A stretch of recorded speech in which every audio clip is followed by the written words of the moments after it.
This is going to be our dressing room. You know, we're kind of set up a little bit more for weddings here, and this will be the brides to the left. We just sheetrocked them a few days ago, and this will be the groom's room.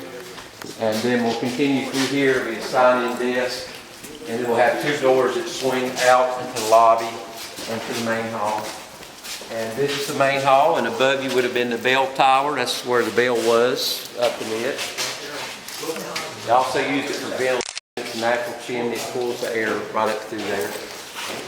And we're working, so you can see we just left everything today where it was. What we tried to do when we renovated this place was to hide everything. When we came in, we didn't want it to look modern. I think we've done a really good job of it. I mean, all you got to do is go open the closet door for this 1880 door, and you'll see everything stuffed to match where it's got. So the public won't see what we actually did. There's breaker boxes hidden, the floor was cut, we made false beams to run cooling lines, electricity, all that back in here. And then that way there's no duct, there's no electrical, there's no anything in this main hall. When I bought this building, there were 270 fluorescent light fixtures running down it, and ducts like 6x6 hanging down. I couldn't even see the ceiling. So we spent, a month taking that out just so I could see what kind of wood we had to work with. It's the original. It is original woodwork. And it's cedar, isn't it? No, sir. It's all heart pine. All textile mills in this area were and the trees would have been sawn locally. It had a steam tractor, and they would have done a sawmill right on site. So this is the heart. So the tree had to be about 42 to 48 inches wide to get this heart out of it.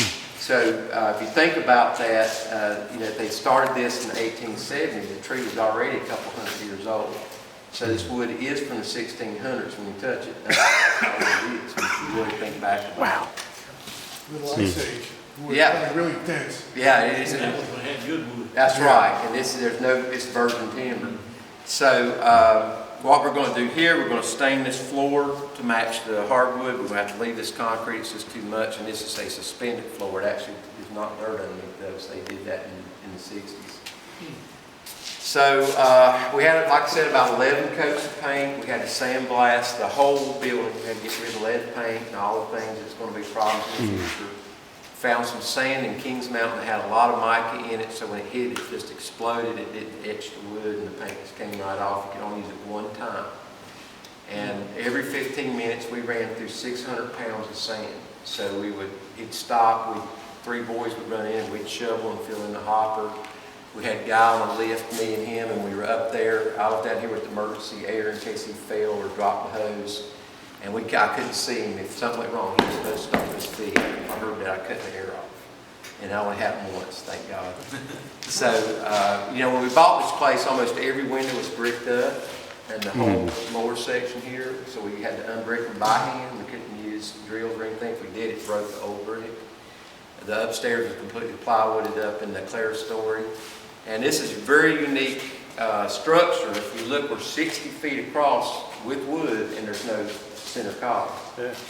All right, so you won't see that a lot of places in the South. That's more of a New England design. You'll see it in New York, Connecticut, etc. And if you look at that, that is a bridge trestle. So they put a bridge trestle on top of walls. And the walls are thick, but for the same reason you're pressing down. So with the old soft brick, it does great.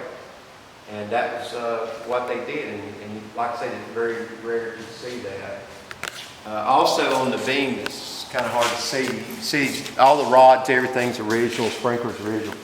But on the beams, there's two rods, and if you look to the left and right of each one, you'll see Roman numerals. Here's a 5, here's a 6. When you look on top of the beams, there's more that are carved in. So they would have put this together with a jig on the ground and matched 5 to 5, 6 to 6, 7 to 7, 8 to 8, like that. And that's how they did it, which we had to recreate one rotten beam at the end, and we could not do it with modern tools. We tried to cut it right, we tried to space it right. And if you look at it, if you look at the gaps that's between each one, the way they joined that with a piece of oak in the center, the way that the edges come in, they dovetail. They don't move, and it's been that way for 140 years now. There's no twisting, there's no deflection, there's no anything. And these things are designed to float up and down those rods as the temperature changes and as the moisture changes. So that was some pretty smart guys back then. And is that the original rods and stuff? Yes, sir. We didn't replace a single thing. We sandblasted it and we mixed up a primer with black to make it look like cast iron. So, like I said, the windows, we ordered those. Anderson has a division where they reproduce the original windows. We only have one original window back here. So we copied it and they reproduced it, except these are the highest efficiency windows you can buy. We got to, because this place is 1/3 glass. And if we're going to heat and cool it and stay in business for 10 years, or even have somebody can do something with it, that's what we had to do.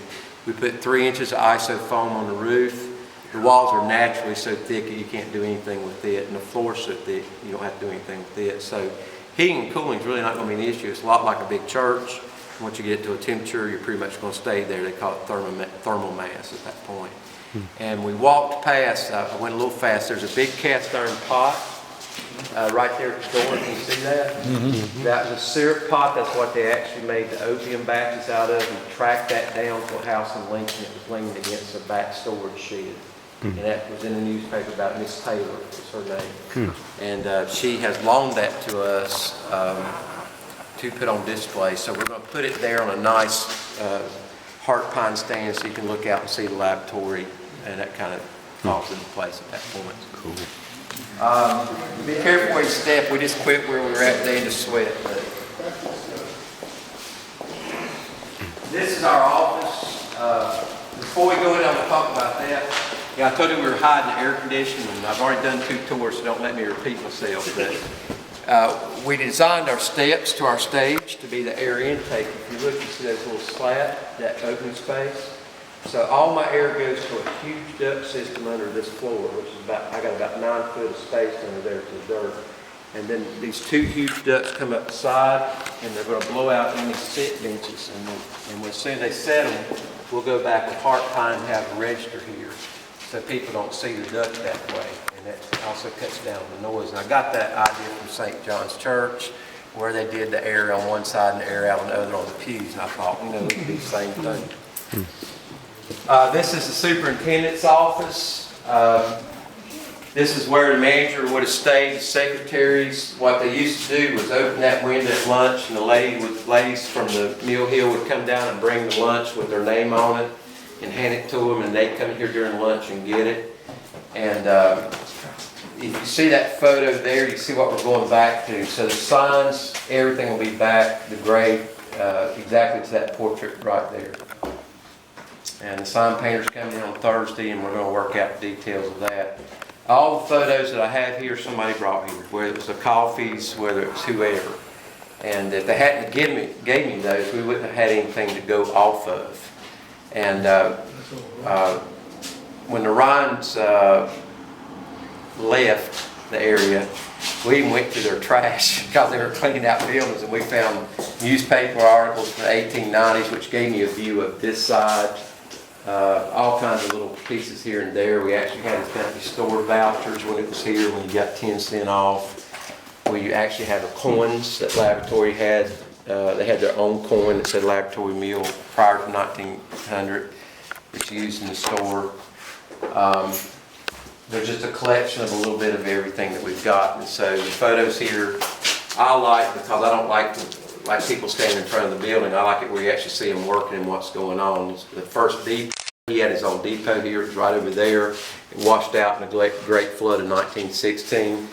We have pictures of people standing on the old steel bridge. They pulled up from the concrete bridge. We went out to the river. We pulled up that section of bridge. We're going to hang it. We've got about 6 or 7 photos of those people. We're going to display that like a mobile. There's just a ton of stuff in here. Okay. Anyway, also here we've had 2 films shot. Banshee, which was Cinemax, was shot last July. And it was in the basement, and it was a biker gang that was hiding out from law enforcement. The main actor gave me his jacket so that he said he could have this as a gift. Of course, I did give him a quart of moonshine for that. I got it somehow.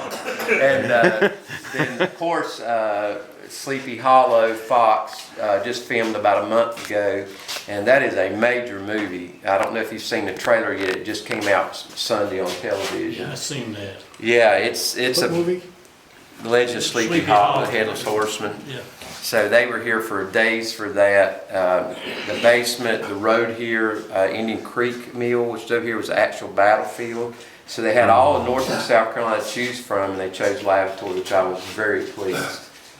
From Kings Mountain Battlefield to Rancher's Mill to all those folks that actually came here to shoot. Did it film mostly outside or inside? Half is in my basement. It's a hospital where George Washington was at, and Ichabod Crane was. And then the battlefield was right over here at Indian Creek Mill, which is less than a mile. And then it reverts from Revolutionary time to 2013, where everybody comes back to life and they're not dead. And so the tractor trailer funded over Ichabod Crane was out here, and they closed off the roads, and there was smoke and cannons, and we had 200 redcoats in their wrist, and horses running around, horses in my basement, and it was something. It was something to watch. I really enjoyed it. And these guys were very professional. I mean, they had, if it was a lieutenant, he had a lieutenant insignia, and he had the right sword and the right boots, and they spared no expense. They said they spent around $10 million in 6 weeks to film it. Wow. And it was all done in this area, so they really did a good job. Also behind Ben, the Shank family, the first textile mill in Lincoln, of course, was the Shank Warlick. It originally started behind Staples, and it was only there a year and a half. It washed out the flood, and then they came here. So when you see the dam and the rock work and a lot of that out there, that is since the 1820s. It was well before D.E. Ryan's time. And see, after the war, nobody had money, but you already had an infrastructure here. You already had a dam, you already had a waterway, you had a great foundation. And I'm going to tell you right now, this place is built on solid rock. Because we had to run water lines in 3 weeks ago, and we had to rent air hammers to cut a 4 foot down to get down to the bottom of this building. I mean, it is not going to move. And that's why it's been here. It was just the site, it had everything to do with the site location. That's why they built dams on the South Fork River. That's why there's so many textile mills in this area. It wasn't any kind of elevator system. No, there wasn't. Actually, you had to go up on the roof and go through the original door there to go up there. So when we went up there, we found barrels with newspapers from the 1800s. They're chock full of textile parts. D.E. even wrote his initials on the wall. If you look behind the barrels, you'll see where he did it with the original green paint. We pulled that paint off the brick, had it matched, so when you see that dark green outside, that's where we got it from. So when we started the process, we bought this from Preservation, North Carolina. So we had to follow guidelines. You got to go back with original colors, woods, etc., etc. So we would actually take paint chips and match them up, and you always have to lighten them up slightly because they darken through the years, right? And there's all kinds of little things. Every time we go on the floors, we find the wrenches they use to tighten the beams up, or the big hooks over here that they use to raise the timbers, or the spikes they put down to hold the timbers. You just never know what you find. And especially when the excavator comes, I watch every bucket of dirt coming out, because you never know what's going to roll out of it. Well, has the ghost over on the hill bothered you any? I haven't had a ghost since I've been here. I've been looking at it. Have you heard of it? No. It used to be that on a rainy day, a rainy night, you could go down that road and you get right down there where it's pretty level, and that hill goes up steep. There was something up there everybody called the ghost. I think we scared the hell out of him when we started. Well, I was told that 5, 6 rainy nights, and I've never seen it, but I was told. That's Butler Road, do it? Yeah, we've had the ghost hunters here and everything else, trust me. But they told it. In all the excavation, did you find any skeletons or bodies? No, not really. One time we did dig up a couple bones, and then we found the antlers. And I was like, it kind of freaked me out a little bit. And it was underneath. We had to dig out for the ductwork, and there's all kinds of things underneath that floor. There's hundreds of maple bobbins with the string still on. There's one behind the Edward we pulled out from underneath the floor. There's tree stumps underneath the wood floor that they never cleared, and they've been there since day one. And it was really tough on us with engineering, because we had to divert our duct and lines around tree stumps underneath that wood floor out there. Now, this photo that's behind you guys was in 1939, And you can see the way the water used to go, because we go around back to the river in a minute, you're gonna ask me where the water used to go. And there used to be a bridge that went across, and then there was a water wheel up there at the top to the left. The water wheel here was never an up and down water wheel when D.E. Ryan built. It was actually a horizontal turbine, which was state of the art at the time. The first mill would have had a vertical water wheel that actually came up through the floor. And then right in this area, you see those flat roofs. That was burned in 2000 by an arsonist who still lives locally. I'm not going to mention his name. And that was really bothersome to me because it was the oldest part of the mill. That's where the blacksmith shop would have been, the leather shop, the oil making shop. So they were kind of like a one-stop shop down here. People used to come down to buy axes from them, picks, different things like that, because they had to make their own stuff here. In the 1820s, there was no manufacturer, but they had their own here. And that's how they even made their own textile equipment. There's pieces of it. Up above, you can see the beams that they cut back and made octagons and different things that you find like that. We found those on the floor as well. Hey, John? Yes, sir. Are any of these folks living, John, right here? No, not at that time period. That is not actually from this mill. That's from Southside, which is a sister mill built right about 1898 to somewhere in that range. That's an interesting photo, though. I picked that photo for a reason. And I want you to look at the two guys in the middle of the photo. Yeah. I just want you to look Right at here. them. Yeah, holding hands. Hold hands. I don't think men held hands back then.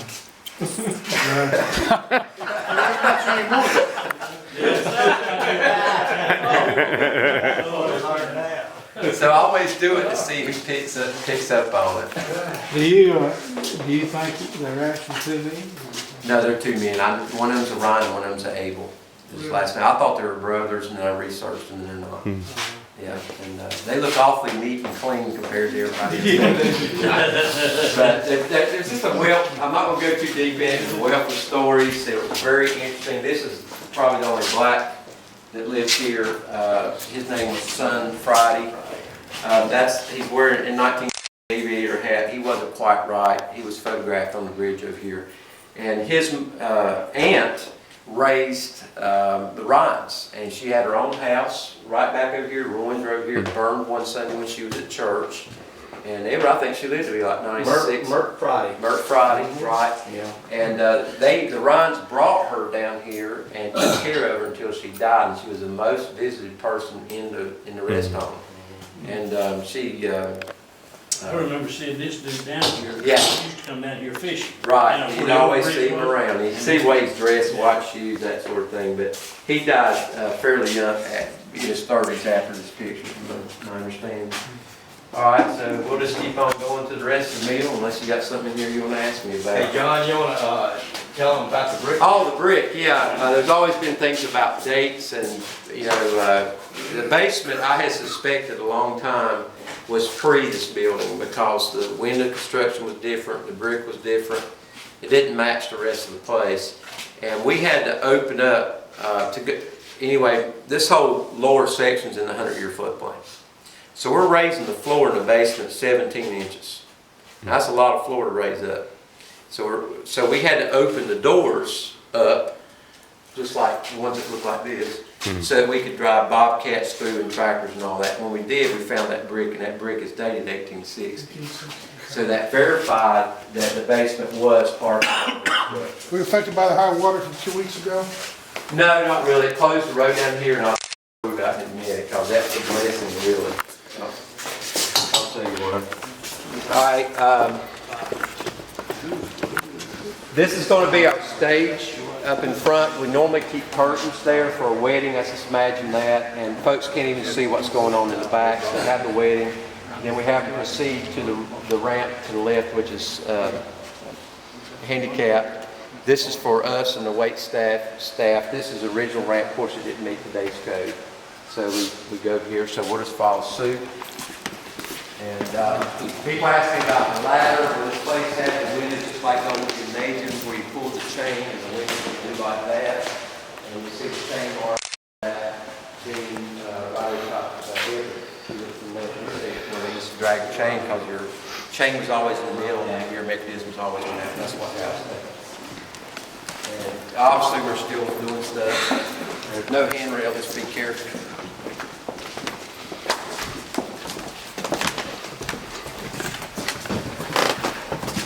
Now, the flooring you're walking on is salvaged. This came from the basement. Most of the flooring on this wing came from Concord, from other mills that were torn down. When I walked up here the first week, I fell through the floor where the white tables are at. I could see sunlight in my ceiling up here. The first time it rained, we had a waterfall right here that went to this floor, and it had holes drilled in the floor for the water running through there. So I knew I had done really good when I bought that thing. And this wing was ready to fall in. And I've told people before, I said it probably had a year of life left in it, and I wasn't kidding. And that column was gone. We recreated it from a 150-year-old piece of heart pine. This whole wing from about where you guys are standing to the back had collapsed anywhere from 7 to 12 inches down in the ground. The beams on that wall had broken loose from the wall and had fell on top of the sprinkler pipe, and the sprinkler pipe was holding that whole wing up on that left-hand side. So we had a house mover come in and jack up each one of these poles back to their original height. We built piers underneath of them. Didn't tell the county, we just kind of did it. And got it done because, you know, if the place wasn't going to stand, I didn't need to do this. You know, everything based off your foundation and your roof, that's the two things. So out of experience, I'll tell you, no matter what it's your